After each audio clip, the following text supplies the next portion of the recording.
What's going on, guys? This is Keith Burroughs from the What's Your Grind podcast on the iGrind Nation podcast network. And today we have Tiffany Williams here at our studio. We want to talk to Tiffany about her journey as an entrepreneur. So episode 9 starts now. iGrind Nation podcast. What's your grind like? What's your grind like? What's your grind like? What you grind like? What's your grind like? What's your grind like? What you grind like? What's your grind like? What's your grind like? What you grind like? What's your grind like? What's your grind like? What you grind like? What's your grind like? What's your grind like? What you grind like? What's your grind like? What's your grind like? What you grind like?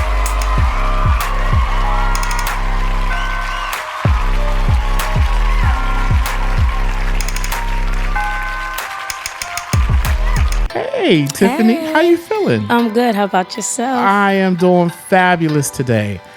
Oh, man, I'm so glad for you to be here. You are definitely somebody I've wanted on this show for a while now. Thank you. And I'm glad that you came down. Me too. So, can you first introduce yourself to the audience? Well, let's see. I thought you were gonna do it. Okay. My name is Tiffany Williams. I'm a hairstylist. I am into fashion. I do personal shopping for people. I love that. I'm also an author. I wrote a book, which I can't believe that I did that. And I do counseling with people, some of my clients here and there as well, you know, along with like mental health and different things like that. So All right. That's where I'm at. So let's get into this. I want to start with the fashion Okay. because I've known you for a very long time, I know. almost running up on 20 years. I know. Can you believe that? I think my daughter was 3 years old when I met you. She's 18 now. Lord. It's crazy. And you've always been fashion forward since I've known you. You've Thank always you. had this extreme personal style to yourself, and so now you are doing this for others. Can you talk about that? Sure. I've always loved fashion. It's a strange thing. Well, most of the people in my family, my father, my mother, my aunts and uncles, they all were very fashionable people. As long as I can remember, my dad wears cufflinks and tailored suits, and you know, so I always was around people that were very fashionable, and I took a liking to it as well. I can remember as a kid looking at magazines, the latest magazines that came out, and I would act like I had money, and I would look like, oh, I want this, and I would put this outfit together, and I couldn't wait to watch BET and you know, all of the things on TV to see what people were wearing, like what their style was. So I always gravitated to it for some reason. And, you know, as I grew older, it just like progressed into something that I didn't expect. And, you know, as I started online, putting pieces together, people started saying to me, sending me messages, what do you think about this? Do you think this looks cute together? Or can you find this for me? Or what do you suggest I wear? So it just kind of happened without me like particularly wanting to do it. I just loved it and it just came to me. And how would you explain your style? Like the way you dress, how do you explain that? That's interesting. I've never been asked that question. I think it is a little edgy. Yeah. Because I do have a bold personality, although I can be an introvert as well, but I do like bold things. Yeah. You know, I have a big personality in some way also. So I like things that are flashy and just show confidence, especially even though I've always loved fashion. At one point in my life, I didn't have the confidence inside. Yeah. And so I think the more my confidence grew, my style became bolder as well. More profound. Yeah, so I think in some way, you know, style is a reflection of how you feel on the inside and what you feel about yourself. I mean, if you think about the first time you see someone, you judge them on their appearance, whether you know that or not. Right. you may think maybe that they have money, or maybe that they're smart, or maybe that they're intelligent. You know, we have a first impression of someone based upon the things that they wear. And so, you know. How does your sense of style and how you're building style for others help them with their confidence on a day-to-day level? That's another great question. I think that a lot of people don't see themselves the way they need to see themselves. Right. It's interesting when you get things for people and they are instantly like, oh no, I can't wear that, or you know, just the way they see themselves is just interesting to see as you're doing that process. And I love styling people because you get to show them another part of themselves that they didn't know were there. So it's kind of like you're a style counselor, or almost like a style therapist. For sure. We're definitely going to get into the other type of therapy that you provide people, but I think that it's amazing. I've seen even the progression of your style as the years have gone, and you've always been someone who had a really nice attitude to go with it. Not all the time. Well, all the times I've seen you, it was a nice attitude that went with it. Thank you. Okay, so let's talk about this book. I've been trying to let's talk about the book. I want to talk about the book, introduce the title of the book, and also give me the reason why you wrote this book. Okay, so the title of the book, again, I'm going to show you guys, is Split Ends, Cutting the Damage, A Journey of Healing and Self-Reflection. You know, it's interesting because I did not see myself as an author. That was the last thing on the book. Matter of fact, it seems like everything that I do, I didn't plan that or see that for myself. But God has a strange way of bringing things into alignment. Amen. And so, as being a hairstylist, talking to women every day, women going through problems and issues, and being a hairstylist and a barber, you're kind of like a therapist, especially for the Black community, because a lot of people don't go to therapists. Right. I mean, from the beginning of time, either we couldn't afford it, or it was like something that was taboo. Like a stigma. Right. Yeah. And so a lot of people weren't comfortable doing it, or for whatever reason, but they were very comfortable with talking to their stylist or their barber. And, you know, so I became that place to people, you know, without even knowing what I was getting into becoming a hairstylist. But a lot of women come into the salon and they were hurting or going through things, and it seemed like they couldn't wait to tell me. Right. Whether they met me the first day or they knew me for a while. Or sometimes I would just see something in them. I could tell by the way they were breathing or by the way that they were looking that something was wrong, and I would say one thing and they would just, it was like they finally had the permission to release or let go whatever they was going through. And so as that journey began, I started sharing some of my testimony to help people with maybe whatever that they told me that they were going through at the time. And so as that story related to whatever that they were going through, they kept saying, man, you should write a book. I would really want to read it. So I just laughed it off and I said, you know, that's funny. I've had about 15 or 20 people told me that. And, you know, I had no plans on doing that. And so after about, I don't know, a few months, I guess, of people telling me that, I went to a women's conference at my church at the time. And there was a guest speaker from North Carolina, and she said to me, God wants you to tell your story. And she said, I see you writing a book, and I see you, you know, signing autographs and all this other stuff. And I was like, wait a minute. Is this a real thing? I mean, it scared me, scared the you know what out of me.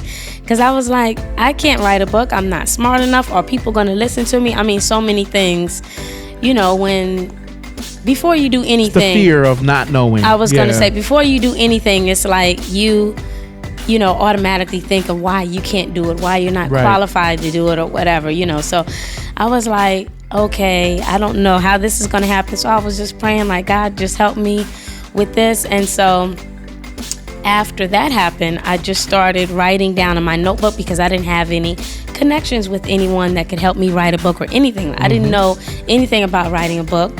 And so I just started writing in a notebook like every story in my life, which was kind of ridiculous. But I started writing all these stories in my notebook about the things that I went through and the lessons that I learned, things that I thought were important. Yeah. And so I was brainstorming like, who can I talk to? Who can I figure out that can help me? And I remember that there was a girl at my church that I used to go to that she wrote a book. So I got in touch with her and we kind of brainstormed a little bit, but you know, she just like helped me come up with some ideas, maybe for some thoughts for the title. And, you know, she thought it was a good idea. So I just kept going. And after that, I've had like 3 or 4 random people send me messages. Someone online on Facebook saying, someone that I haven't seen in 15 years, she said, I don't know if you're thinking about writing a book, but the Holy Spirit deals with me in my dreams. And he showed me you writing an autobiography. So you was hearing this message from strangers, from different strangers that didn't know each other, Yes. and it was all the same message. Yes. Nice. So she said, now mind you, this woman I haven't talked to in about 15 years, or I was maybe more than that, since I was a teenager. Okay. We went to church together and we had recently became friends on Facebook at that time. So after about a week of us being friends on there, she sent me that message.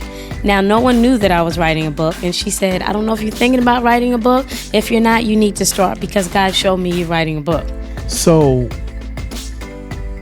let's go back a little bit. Okay. Give me some of the challenges that you faced becoming an author. Ooh, well, that is a lot. So it was very expensive. Yeah. I want to say that. Publishing is expensive. I had no clue. I self-published, and I needed someone that was a professional in that area to help me put the book together because I didn't know how to format it. Like I said, I just wrote on a notebook every story. And, you know, as I got with this woman, she told me to scrap all that. She said, you know, you can't tell everything. It's impossible. We have to come up with what you want to say first in each chapter. What are the takeaways that you want people to, you know, come up with? And then we can pop the stories into those places. So I found this woman. It was pricey. You know, I was paying $500 or $600 a month, you know, to get this done, about a year or more. I don't know. And, but we had some bumps along the way. She assigns you to a person to help you, like your editor, and you're writing, you know, each week, and then you're coming back together, going over what you wrote, and she's giving her critique, or she's giving you insight on how to go deeper, whatever the case may be. Yeah. So we were doing that, but after about a year of doing things, she gives the book, which I assume was finished, back to the person who owns the company. She reads over it and she says, this book is not like it's supposed to be at all. So I'm confused. I'm like, we've been working for a whole year. What do you mean? So we did that, and she said, we have to scrap this. We need to start all over. So she ended up actually firing the person that she had working with me, giving me a new person. We worked for a year doing the same thing again. But at the end of that process, she looked over again and realized the book was still not up to par and it wasn't the way it needed to be. So you can imagine by that point, I'm extremely frustrating, upset. Yes, because this is a lot of time that we're putting into this, you know, sacrificing, going to the computer. So then the last time the person who owned the company, she came in and gave more detailed instructions, and we finished it. So it took 3 years for me to get this done. Okay. Now, knowing this process now, are you going to write another book? I definitely am. I I didn't plan on doing that, but God has already sent some other messages to me. And he told me that you have 3 or 4 more books in you. And I was like, I don't know exactly what you want me to write, but I do feel like more things are in my spirit, and there's so many things to talk about. And I do feel like, you know, I've had some experience in a lot of areas just with the trials and tribulations, even to get to this point. And just to be where I'm at now, emotionally, mentally, physically, I do feel like there's something else brewing inside. There's a story in there, right? There's another story of just even that journey. So I'm excited about that. Okay. Let's talk about the hairstyling. Okay. Because I know hair is so important in our community, in our culture. hair is culture, guys. You know, Oh, so if y'all don't know that, listen. hair is culture out here. So Listen, how long have you been hairstyling? well, I've been doing hair as far as I can remember. Okay. It seems like I'm saying that about everything. No, it's fine. But you know what? Most of the gifts and things that you have, you've kind of already been doing that without realizing Yeah. it, you know? But I've been doing hair as long as I can remember. I even, as a little girl, used to braid my own hair in a beehive. It's just funny. Okay. As a little kid. So I've always been doing hair, and I didn't really know what direction I was going to go after school. I actually didn't graduate high school. I had to get my GED 2 years later. Mm-hmm. You know, my life was very tumultuous, which I do talk about in the book, and so I didn't graduate high school. But a lot of people started saying to me, why don't you go to hair school? Because I was always the girl who did all my friends' hair. Yeah. I was always the one doing people's hair. And so I was like, you know what? Maybe I should do that. It's a good I do idea. love doing it. And so I went to hair school 2 years after I got my GED. And so I had my license about 18 years now. Wow. Yeah. 18 Time years flies. of experience. Can't and- believe it. Yeah. Ups and downs. Uh-huh. Yeah, So you're a mom. I am. You are a personal stylist. You are a fashion influencer, an author, hairstylist. We're going to now talk about counselor, because you counsel people, even publicly. I see you on Instagram giving people counsel and sharing deeply from yourself in order to inspire others. How did that come about? Well, as I mentioned to you from the salon, it kind of started there, just talking to people naturally and starting to share bits and pieces of my story. And that kind of grew, you know, with my clients. I didn't think that I really had anything to offer anybody, but, you know, I did, and people would say, thank you for that. I really needed to hear that. And then God gave me a couple more messages about that too. Even with starting to put videos on social media, I felt led to say a couple things and you know, put some messages and then I kind of wanted to back away at one point. Okay. And How come? I don't know. I guess your own insecurities from your experiences and things you've been through, and just looking at other people and thinking that they're so much more talented than you, they're so much more qualified than you, you know, understand what and you're even saying. people's perception of you, and you sometimes take that on your own self. And even at another church service, it seems like God always gets me and calls me out. I was at my girlfriend's church, and her overseer said to me, why do you think people aren't going to hear you? And he said, your voice is needed. People need to hear what you have to say. Yeah. And I was like, wow, you know, I was like, okay, so, you know, and it is important to me, not only because of that, but just because of everything that I've been through, feeling alone and not having the words to speak to what I was feeling. Especially in the Black community, because we don't go to therapy. You know, sometimes we don't you know, talk. Yeah, and church is good and God is good, but you need more. You know, more than that. You need God in therapy. You need Jesus in counseling, whatever you know it is. And so I think that was very important to me. And seeing my mother's journey, and you know, just how my childhood was, you know, with her, and seeing her, you know, how her life ended in a drug overdose / possible suicide. Just knowing that she had so many unresolved issues inside, and my own self, my own journey, just battling depression and, you know, should I continue on? Do I want to live? Do I have hope for the next day? That actually drives me to know that if I can say something to someone that can allow them to continue on, because people are dying every day. People are committing suicide every day. The people that you're talking to every day are wanting to kill themselves. You can be smiling, laughing with someone and don't know what they're going through, and they go home and kill themselves. And if you think about the bigger picture, your purpose in life is to help someone. We're not just here for no reason. Right. You know, and now as I go on my journey, I'm seeing that that is my purpose, to serve others in some form or some way, to help people not want to give up and find life in themselves, purpose, to live again, to dress better, to feel good with their hair, be better whatever people. it is, just to have the desire to keep on going because life is hard. So how do you prioritize your time with all of these projects and in the midst of also helping people? What do you do for you, and how do you prioritize that time? I'm going to say it has been a struggle. Okay. But I will say that keeping God first is the top to it all, because you don't have strength to pour out to anyone else if you don't have it inside yourself. That's right. Even to my daughter. I mean, it's very hard just being a mother. You have to make sure that you're replenished in order to nurture your daughter. And so the same goes with your purpose. And understanding, what you need to do, what you need to give energy to, when you need to cut things off, when seasons are done.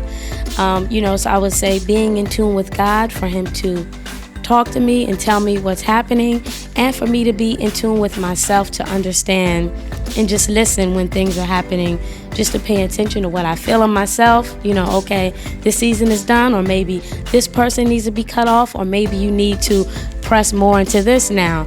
Start reading books to educate yourself in certain areas. So I've been doing, a lot of that in the past year also too, just trying to educate myself, trying to build myself up, trying to learn more, understand things about myself as well too, because that is a hard thing. So give us the book again, and also tell us where we can either read it or make that purchase. Okay, so the title of the book is Split Ends, Cutting the Damage, A Journey of Healing and Self-Reflection.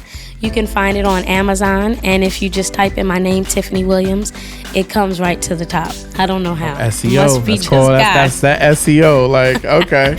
Everybody's like, when I put your name, it's right at the top. So I said, yes. So keep on. And if you read the book and you enjoy it, make sure that you put a review too.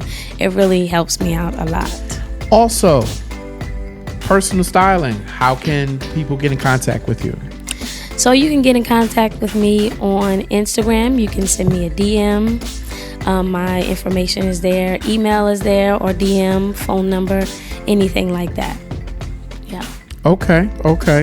Very nice. And did you give your Instagram? Oh, I'm sorry. My Instagram is Who is Tiffany Nicole. All right. Yeah. Listen, it's always a pleasure and an honor to see you. And I think we're going to wrap this episode 9 of What's Your Grind with Keith Burroughs up. I'll see you guys on the next episode. Peace. Thank you. Grind Nation podcast. What's your grind like? What's your grind like? What's your grind like?